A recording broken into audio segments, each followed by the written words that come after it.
What happens when Donald leaves his nephews with his bajillionaire uncle, Scrooge McDuck? Read along to find out. You will know it's time to turn the page when you hear this sound. Let's begin now. The day had just begun, but Donald Duck's houseboat was already bustling with activity. Huey and Louie were helping their uncle get ready for a job interview. Donald wanted to wear his sailor suit, but Louie had a better idea. He handed Donald a fancy business suit. You gotta dress for the job you want, not the job you have, which is no job. Huey made Donald something to eat. And a big day calls for a big breakfast. Donald was all ready to go. There was just one problem. The babysitter wasn't coming.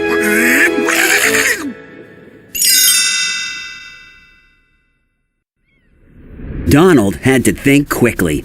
He put Huey, Dewey, and Louie in the car and entered an address into the navigation system. Huey looked over Donald's shoulder.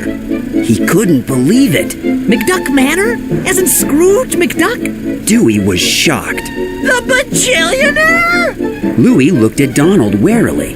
You're finally gonna sell us. Donald put the car in gear. Donald and his nephews pulled into the driveway of McDuck Manor. The gate was closed.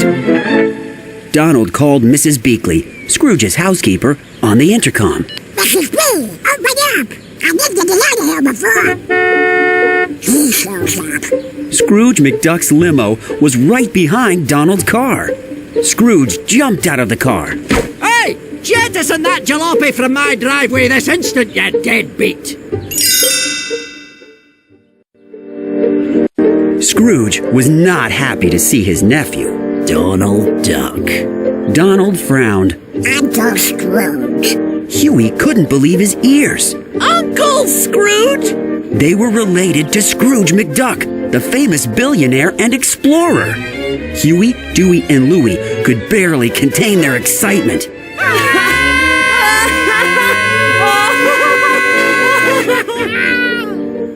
Scrooge ordered Donald to move his car, but Donald refused. Oh, here we go. Giving orders like he's the richest duck in the world. Scrooge shook his head. I am the richest duck in the world. Now move! Donald introduced Scrooge to his nephews and then told him about his job interview. Mrs. B said you would watch the boys. Can you do that without using them? Scrooge scoffed. Of course I can! Fantastic. Thank you so much. Donald hopped back into his car and quickly sped away. Scrooge wasn't exactly sure what he'd just agreed to do. Wait, what now? Huey, Dewey, and Louie were thrilled to be at McDuck Manor with their great Uncle Scrooge McDuck. As soon as they were inside, they blasted Scrooge with questions. Dewey jumped up on the table. How old are you?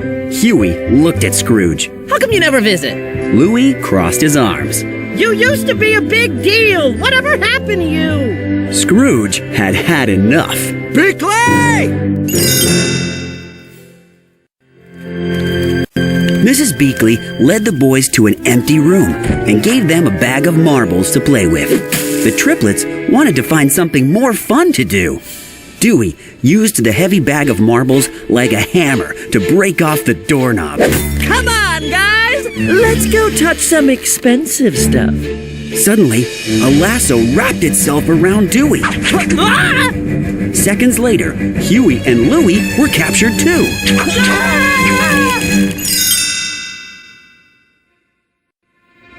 A mysterious figure questioned the three boys. Who sent you? Ma Beagle? Glomgold? Answer me. Louie bravely spoke up. Uncle Scrooge! Just then, the lights came on.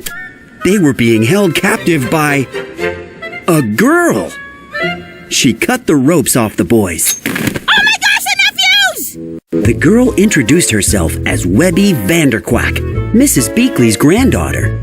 She had been researching Scrooge McDuck's family and wanted to know more about the nephews. The triplets told her a little bit about themselves. Excited, Webby looked them over. Wait! Are we friends now? Louie and his brothers nodded. So, friend, what do you do for fun around here? Webby kicked open the room vent and climbed in. Vent crawl! Louie looked at his brothers. At least it's not the marble room. Together, they followed Webby into the vents. Meanwhile, Scrooge McDuck was in his study.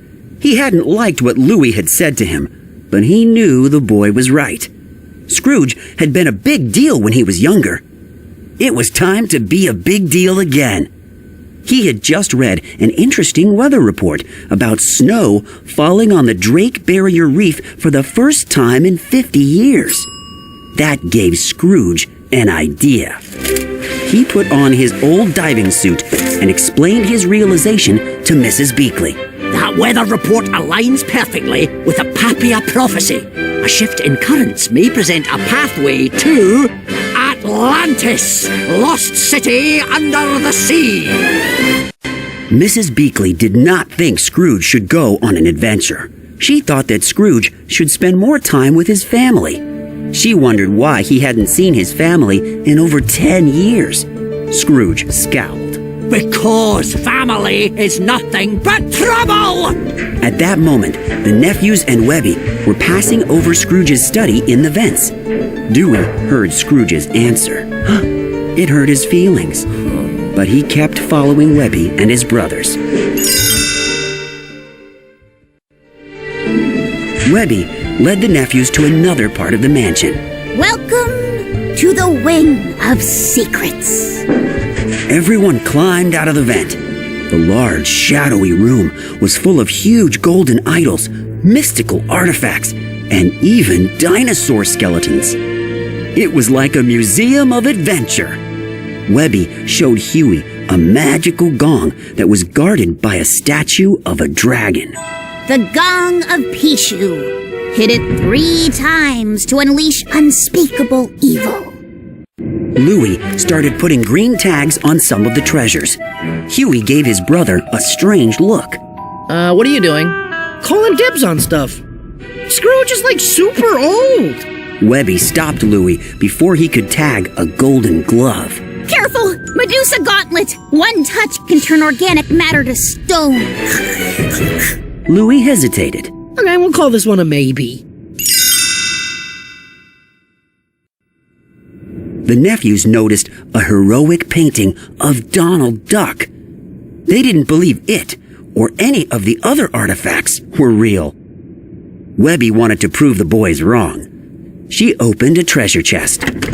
Louie shook his head. Probably bought it at an auction. A large cloth rose up from the chest. Webby gasped. This ghost? Dewey rolled his eyes. You mean this Halloween decoration? Dewey pulled on the cloth, and a ghost popped out. Webby screamed. Ah! It's Captain Peghook, the scourge of the river Styx! Dewey grabbed a magical sword. It's real! It's really, really real! He hurled the sword at the ghost. It went right through the phantom and bounced off the gong. Webby gasped. Do not let anything else hit that gong! Just then, a headless man horse came to life. It stumbled and hit the gong again. Webby was horrified. One more and something terrible could happen! Suddenly, the door flew open. It was Scrooge McDuck. Why aren't you in your rooms? The nephews grabbed Scrooge. They pulled him behind a giant coin to hide from the ghost, who jumped on the back of the headless man horse. Scrooge wasn't afraid. He walked right up to the unruly spirit. Hey, beastie! What's it going to take to shovel you off to the afterlife? The ghost cackled. There was only one thing he wanted: the head of Scrooge McDuck. Scrooge jumped into action. He dodged as the ghost hurled the magical sword at him. The sword missed Scrooge, cutting off the head of a statue of Scrooge McDuck. Scrooge caught the stone head as it fell. With a smirk, he threw it to the ghost. There's your head. The ghost shrieked in anger at his mistake and disappeared in a wisp. He should have been more specific. Everyone congratulated Scrooge, but the billionaire was upset that the nephews hadn't stayed where they were supposed to. Louie tried to explain. We came down to your secret museum to look for you because we love you. Secret museum? Scrooge turned on the lights. This is the garage. Unbelievable. I invite you into my home. And look at the mess it's got me. Dewey frowned. I guess family is nothing but trouble. Right, Scrooge? That made Scrooge even more upset. Everybody out! Angrily, Scrooge hit the gong with his cane. Webby stepped back as the stone dragon came to life. Pishu, the gold hunting dragon. Louie was excited. Gold hunting? Sounds great. Huey pointed at Scrooge. Not when you're Duckburg's single largest owner of gold! As the dragon burst through the roof, Scrooge grabbed onto its tail. Ah! Me money bin! Webby wanted to catch the dragon. Dewey looked at his brothers. We're in. But how are we gonna get up there? Just then, Launchpad McQuack, Scrooge's limo driver, appeared in the doorway. He was a pilot, and he offered to help. Together, Launchpad and the four friends ran to Scrooge's plane. In the sky, the dragon took Scrooge on a wild ride through the city. It'll take more than some fancy flying to shake old Scrooge, a cash cannibal. The dragon flew back and forth, knocking Scrooge against the buildings. As the dragon closed in on the McDuck fortune, it finally managed to throw Scrooge off its back. The billionaire fell toward the ground.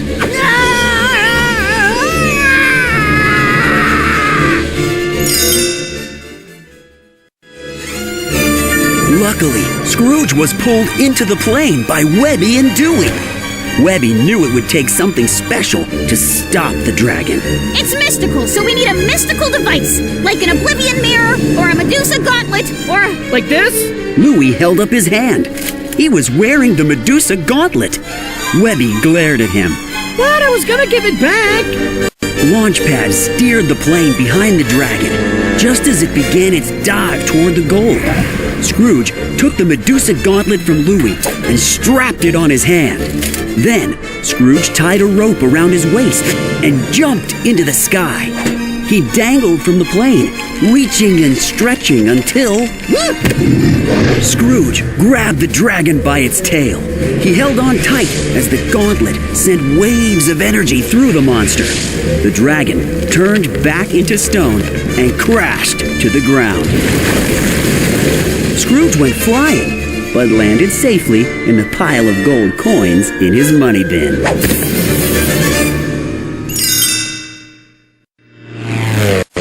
Launchpad landed the plane. Scrooge marched up to the young ducks. In the short time I've known you, you've wrecked my home, unleashed several ancient evils, and almost got me killed twice. Suddenly, Scrooge broke into a smile. That was incredible! You kids are nothing but trouble! Curse me kilts, have I missed trouble! I suppose I'll have to keep an eye on you to teach you how to get into trouble properly. Scrooge pulled out his phone and called Mrs. Beakley. Clear my schedule! I'm taking the wee ones on a field trip. Scrooge hung up the phone and smiled at the little ducks. Now, let's go find the lost city of Atlantis!